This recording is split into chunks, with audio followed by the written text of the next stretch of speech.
Well, hello there. It is KP the Math G here, getting ready to record yet another video. I want to say this is the 135th video. I'm thinking this is the 135th. If not, it will be the 136th. I can't remember. I haven't looked at it in a while. I've been kind of feeling, well, last couple of days not feeling too well, so just a little throat issue, but I'm doing so much better now, feeling better. So just thought maybe I would give you this problem here. This is a 2015 free response. Question number 1 has to do with rainwater flowing into a drain pipe. So rainwater flows into a drain pipe at a rate modeled by R at T equals 20 sine T squared over 35. On the interval T being between 0 and 8, including 0 and 8, where T is in hours. And I want to say that would be in cubic feet per hour is what it is. The amount is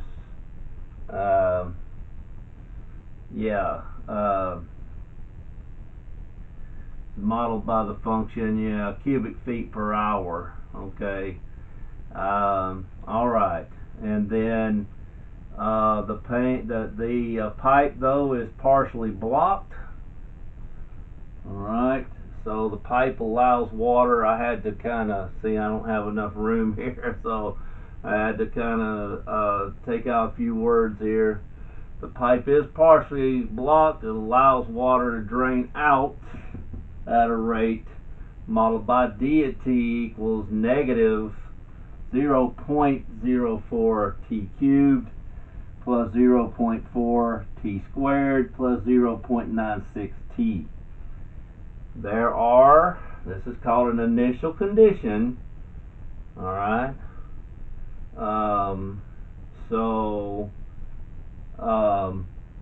There are already 30 cubic feet of water at T equals 0. Now it says how many cubic feet of water flow into the pipe during this time interval from 0 to 8. Well, this is flowing into, isn't it? Alright, so we do have to be aware water is flowing into, and this is flowing into. Alright, the question is asking at what rate is this flowing into. We are not concerned about water coming out. We are not concerned that there's already 30 cubic feet of water in there. That's not the issue. The issue is rainwater flows into this right here. This is a rate. So when we integrate rate, we get amount, don't we? This says how many cubic feet right there. That's amount of cubic feet. Alright? So we are going from 0 to 8. And by the way, this is R at T dt. Now, here's what I would suggest, and I've said this on other videos, but maybe you haven't seen the other videos. So this is the video where you get to hear what I have to say about this. You put this function as is perfectly. Don't forget the square like I did. Got a different answer when I forgot the square. But put that into, say, y1. I got y sub 0. Maybe yours does. I don't know. I've got y sub 0. But, okay, yours may have y sub 1. And I put that into 20 sine T squared over, I want to say 35, right? Alright, that's my y sub 0 right there. Yours may say y sub 1. Alright, just hit that y equals button and you can put it in there. Yours may start with that. Okay? I'm going to do what I've got. Mine's y sub 0 and y sub 1. You're going to go ahead and do this right now. You're not going to use it right now, but you are going to use this right here. Okay? So I would go ahead and put that in there. And don't worry about anything after that. You just put that in there. Don't even graph it. You don't even have to graph it. Alright, and then plus, alright, just like it is. Alright, plus, and that's what I'll put in there. Just like that. Okay? Now, you get into, when you get ready to recall this, right here, you will hit, now in my case, I can hit I gotta get my calculator that's on my phone, by the way. I've got a really nice calculator on my phone that I downloaded for free. It's very nice. If I can find it now. Here it is. Okay.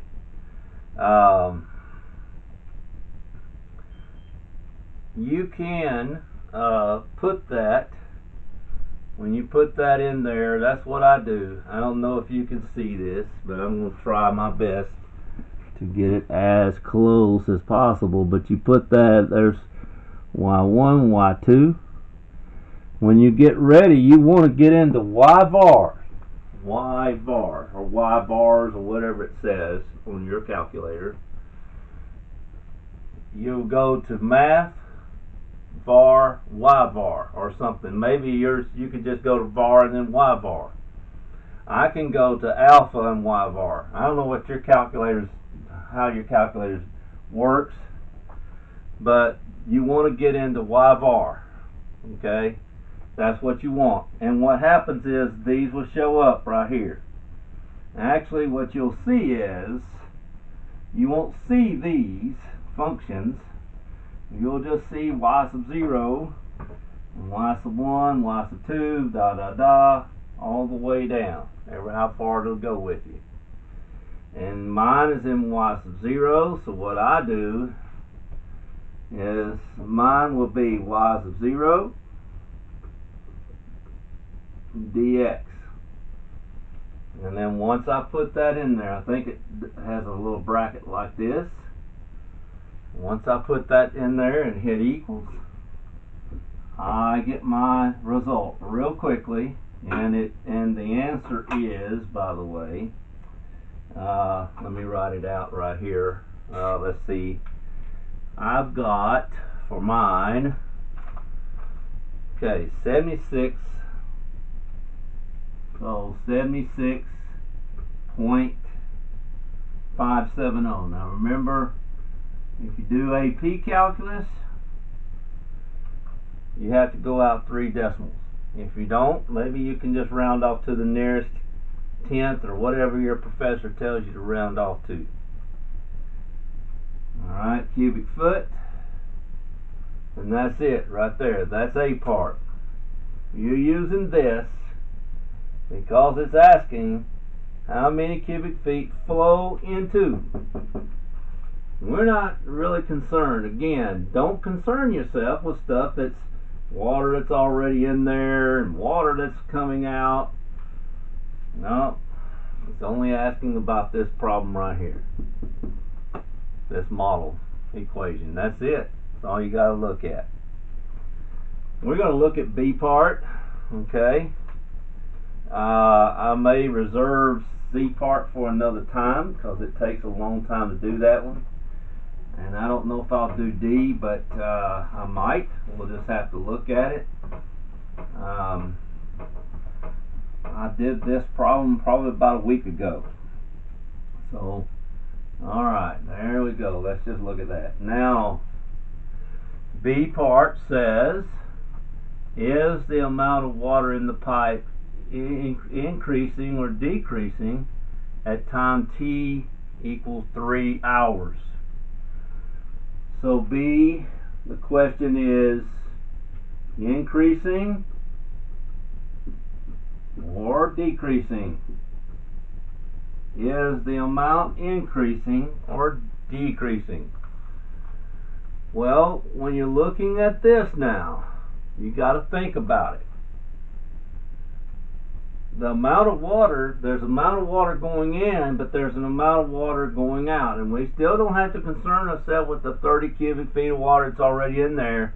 It's just how fast is water going in, and of course there's a leakage. Water is going out of the pipe. We got to take that into consideration. So it's the total amount, the water going in. So we got to look at that. Now this deals with rate. You've got to realize you are dealing with rate. When you're talking about an increase or decrease, okay, usually you have a function that talks about amount, and then you take the derivative to find the rate. Well, you already have the rate. You don't need to take the derivative of this. Do not take the derivative of these. You already have the rate. Increasing or decreasing has to do with the rate of change. And how fast is something increasing? How fast is something decreasing? This is already a rate, so you don't have to do anything. Now you got to remember. Okay, so let's see. We got to find out how to set this thing up. Now, it's going to be the amount going in, the into rate, minus the out, going out rate, or whatever. Alright? Well, this rate is actually RT minus D at T. Now, when they say that T is equal to 3, or at T equals 3 hours, then you gotta just do R at 3 minus D at 3. Now this is where I've got mine. That's where you go back to Y of R. And to make it simple for you, you can simply go to Y of R's again, and minus Y sub 0 at 3. Put the 3 in parentheses. You just got to do that. Right beside it, put a 3. In parentheses. Now minus Y1 at 3. Both of them at 3 hours. Okay? You could plug the 3 in here. You could plug the 3 in here and figure them out individually, and then subtract the difference between this one and this one. But just go ahead. If you can remember to do this, you save yourself a bundle of time. Okay? So just kind of keep that in mind. And the answer to that is, of course, this rate, by the way, D at, I'm sorry. Okay, so let's see.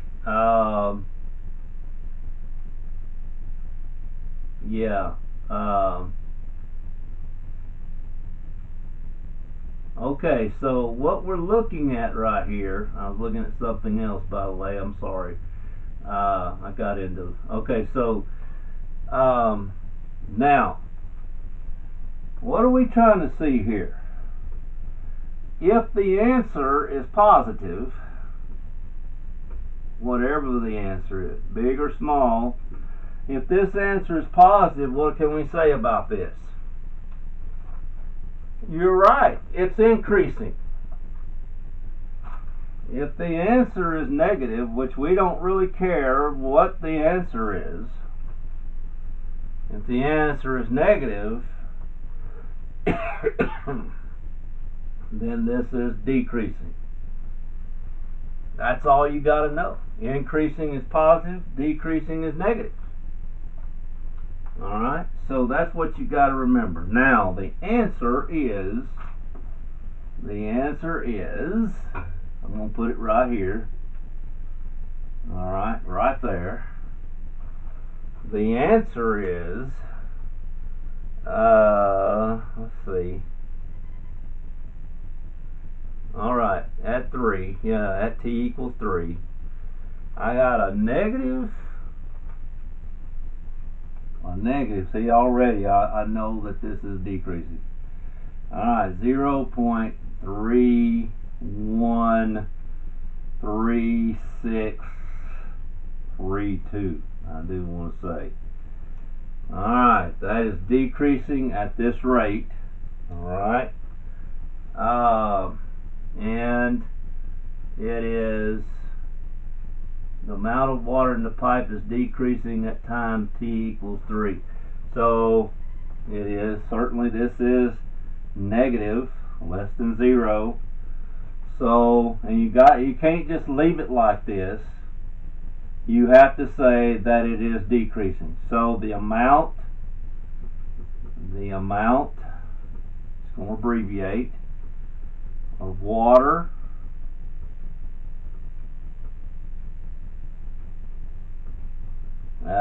let's see how they say that. The amount of water in the pipe is decreasing at a rate of, now don't make it negative because you're already making it negative by saying it's decreasing, of, alright, so 0.3, right? It don't matter. 0.313632. Alright, now if you want to just, you AP students, if you want to say 0.313 or 0.314, that's perfectly alright. And it's decreasing at that rate. Okay? Alright, at t equals, alright, so at t, 3 hours. Alright, there it is. There it is, right there. Okay, that's basically what I wanted to show you right here. You just have to understand that when you find this, when you're given two of these, you're going to have to, when you're trying to find out whether something's increasing or decreasing, it's always going to be the amount going in minus the amount coming out. Alright? At least most of the time it's that way, if not all the time. Okay? And again, we didn't have to concern ourselves with how much water is already in the pipe. We will worry about that, and when we get to part C and maybe even part D, D also. I tell you what, that's probably all that I want to give at this point. So we might could do, that's probably all the time. See, my camera just, after 30 minutes, about 32 minutes, it shuts off. So, and not knowing how long I've already talked and discussed this, and this is actually enough to absorb anyway. Okay, on the first one you just had to deal with this. Okay, amount. Okay, integrate that from 0 to 8. That's all you had to do on that first one. This one, increasing or decreasing, well, you just had to, certainly it is decreasing. The negative sign shows that. But the idea, I just wanted to show you how to put those into your calculator from the start. If you do that, you can save a whole lot of time. Okay, that's all I have for this, and probably I will probably get into C and D at another time. This is KP, the Math G, signing off on this. I hope, if you will, if you haven't subscribed already, please subscribe to this if you would like to, of course. If you want to make a comment, please do that. I welcome comments. And also, too, if you want to hit that like button. See, I smile when I even bring that up, so I love the like button. That's pretty cool. But anyway, it's not for me, though. Whether you do any of that or not, it's all right. This is for your benefit, not so much for mine.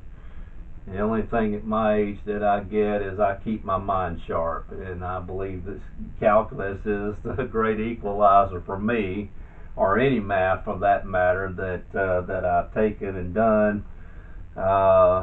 That really keeps my mind sharp, and I actually do chess puzzles as well. So anyway, KP the Math G signing off. Ladies and gentlemen, have a great day.